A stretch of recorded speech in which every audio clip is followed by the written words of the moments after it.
ರಾಜ್ಯದಲ್ಲಿ ಮಳೆ ಕೊರತೆಯಿಂದಾಗಿ ಮುಂದಿನ ದಿನಗಳಲ್ಲಿ ಕುಡಿಯುವ ನೀರಿಗೆ ತೊಂದರೆಯಾಗಬಾರದು, ಹಾಗೆ ರೈತರ ನೀರನ್ನು ನಂಬಿ ಬೆಳೆ ಬೆಳೆದು ನಷ್ಟ ಅನುಭವಿಸಬಾರದು ಎಂದು ಹಿತದೃಷ್ಟಿಯಿಂದ ಸಿಎಂ ಡಿಕೆ ಶಿವಕುಮಾರ್ ಅವರು ಸದ್ಯಕ್ಕೆ ಬೆಳೆ ಬೆಳಿಬೇಡಿ ಎಂದಿದ್ದಾರೆ. ಇದಕ್ಕೆ ವಿಪಕ್ಷಗಳು ವಿಶೇಷ ಅರ್ಥವನ್ನ ಕಲ್ಪಿಸುವ ಅಗತ್ಯವಿಲ್ಲ ಎಂದು ಶಾಸಕ ಕೆಎಂ ಉದಯ್ ಅವರು ತಿಳಿಸಿದ್ದಾರೆ. ನಗರದ ಶಿವಪುರದ ಬೆಂಗಳೂರು ಮೈಸೂರು ಹೆದ್ದಾರಿಯ ಚರಂಡಿ ಹೂಳು ಹಾಗೆ ತ್ಯಾಜ್ಯ ವಿಲೇವಾರಿಯ 1 ಕೋಟಿ ರೂಪಾಯಿ ವೆಚ್ಚದ ಕಾಮಗಾರಿಗೆ ಚಾಲನೆಯನ್ನ ನೀಡಿ ಅವರು ಮಾತನಾಡಿದರು.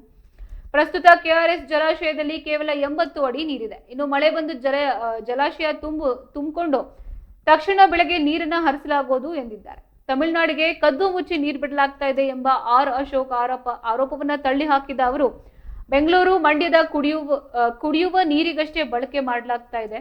ಇನ್ನು ತಾಲೂಕಿನ ಸಕ್ಕರೆ ಕಾರ್ಖಾನೆಗಳ ಅಧಿಕಾರಿಗಳೊಂದಿಗೆ ಚರ್ಚಿಸಿದ್ದು ಮುಂದಿನ ವಾರದೊಳಗೆ ಕಬ್ಬು ಕಟಾವು ಹಾಗೆ ಅರವಿಕೆಯ ಆರಂಭವಾಗಲಿದೆ ಎಂದು ಭರವಸೆಯನ್ನು ನೀಡಿದ್ದಾರೆ.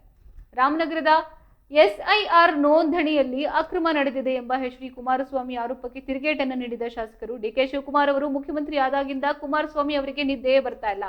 ಇನ್ನು ಅಧಿಕಾರಿಗಳು ದಾಖಲೆಯನ್ನು ಪರಿಶೀಲಿಸಿಯೇ ನೋಂದಣಿ ಮಾಡ್ತಾ ಇದ್ದು ಈ ಆರೋಪ ನಿರಾಧಾರ ಎಂದಿದ್ದಾರೆ. ನೀರು ಯಥೇಚ್ಛವಾಗಿ ನೋಡ್ಬೇಕು ರೈತರು, ನಮ್ಗೆ ಸಮಸ್ಯೆ ಆಗುತ್ತೆ. ನೀರಿಲ್ಲದೆ ಇದಾರಲ್ಲ ಆ ಕಡೆ ನಮ್ಗೆ 2%, 3%, 5% ನೀರು ಸಿಗೋ ರೈತರು ಒಳ್ಳೆ ಬೆಳೆ ಬೆಳೆದು ಲಕ್ಷಾಂತರ ರೂಪಾಯಿ ಸಂಪಾದನೆ ಮಾಡ್ತಾರೆ.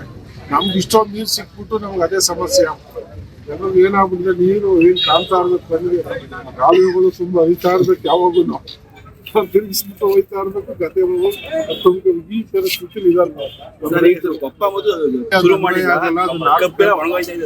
ನಾರ್ತ್ ಕರ್ನಾಟಕದಲ್ಲಿ ಅದರದ್ದು ಹಿಂದೆ ಆಗಿತ್ತು, ಅದಕ್ಕೆ ಹೇಳಿದ್ರು. ನಮ್ಮಲ್ಲಿ ಅದು ಇಲ್ಲ, ನಮ್ಮ ಭಾಗದ ಹಳೆ ಮೈಸೂರು ಭಾಗದಲ್ಲಿ ಅದಿಲ್ಲ. ಬಟ್ ಕಾರ್ಖಾನೆಗಳು ಈಗ ಚಾಲನೆ ಆಗ್ತವೆ. ಬೆಳಗ್ಗೆನೂ ಕೂಡ ಈಗ ಚಾಮುಂಡಿ ಸುಧಾರಿಸೋರೆಲ್ಲ ಸಿಕ್ಕಿದ್ರು.